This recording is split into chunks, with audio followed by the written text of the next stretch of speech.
All you got to do is rearrange these lines in the form y equals mx plus c. That means essentially get y on its own. So let's try question 2.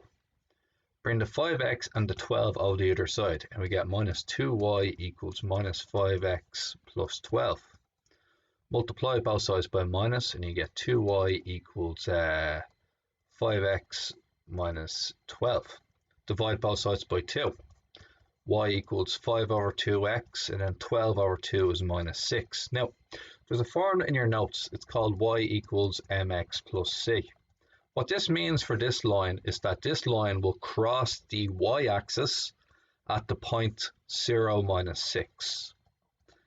And what also means is, see, 5 over 2 is the m value. That means you have a slope of 5 over 2, which is a slope of 2.5.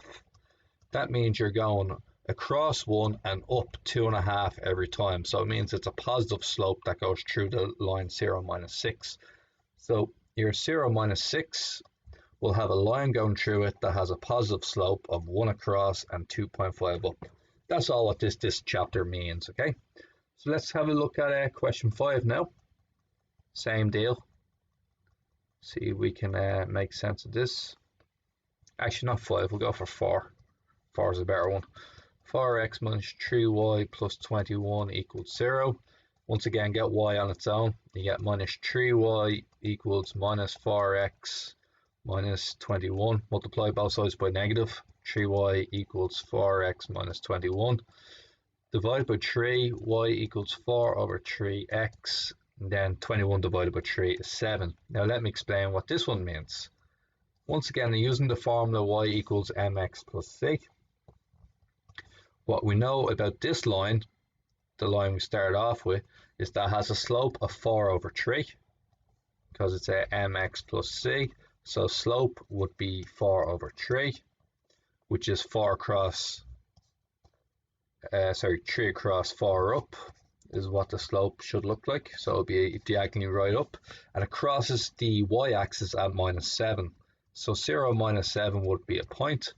And the line in question would go, you don't have to do this, I'm just explaining what the context of the question is. This line would be positive, 3 across 4 up every time. Okay. Now we're going to go for question 9. So I've done 2, 4, now I'm going to do question 9 really quickly. So in question 9, we're going to once again get y on its own. So it's 5x plus 2y plus 10 equals 0. Bring the 5x and the 10 over the other side, so you get 2y equals minus 5x minus 10. Divide both of them by 2. Minus 5 over 2x, and then what's it? Minus 5. Okay. Similar to last time, except a difference, right? The m value is negative this time. It's minus 2.5 or minus 5 over 2, which means it's going 5 down and 2 across, which means it's a negative slope. Okay, so it won't be going like the red line. It'll be more going like this line here. It'll be going in the opposite direction, okay? And it goes straight through the point 0, minus 5, because the c value is minus 5 this time, okay? So 0, minus 5. Okay, so that explains it. The answer to your question is this, by the way, just to let you know. Okay, got to get y on its own. Now, so we've done 1, 4, 9. And now this time we're going to do 11, 14, and 17. This is the exact opposite.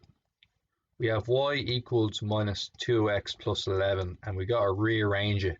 That does a 0 on the right side and everything's on the left. So we just move everything over to the left, and you'll get 2x plus 1y minus 11 equals 0.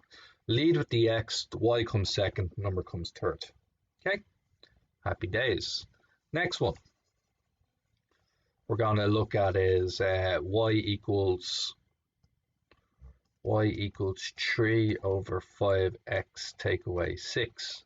Get rid of the 5 denominator to begin with, so put 5 on the bottom, 5 on the top. Multiply this by 5 on the bottom, 5 on top. 5's on the bottom disappear, common denominator, so we get 5y equals 3x minus 30.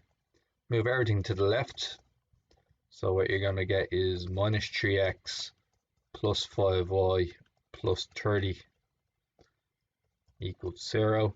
And then you're going to get 3x this answer here is perfect. Another perfect answer is to multiply both sides by minus and get this answer here. Either answer is perfectly acceptable. Okay, so that's 14 done. Now we're on to 17. 17 is very similar to 14. What we're going to do is we're going to have y equals minus 2 over 3x take away 2. We're going to do what we did last time, give everything common denominator 3 top and bottom. So we're going to be left with 3y equals minus 2x minus 6. Bring it to the left hand side and we get a 2x plus 3y plus 6 equals 0. Alright, so this is exercise 15.7.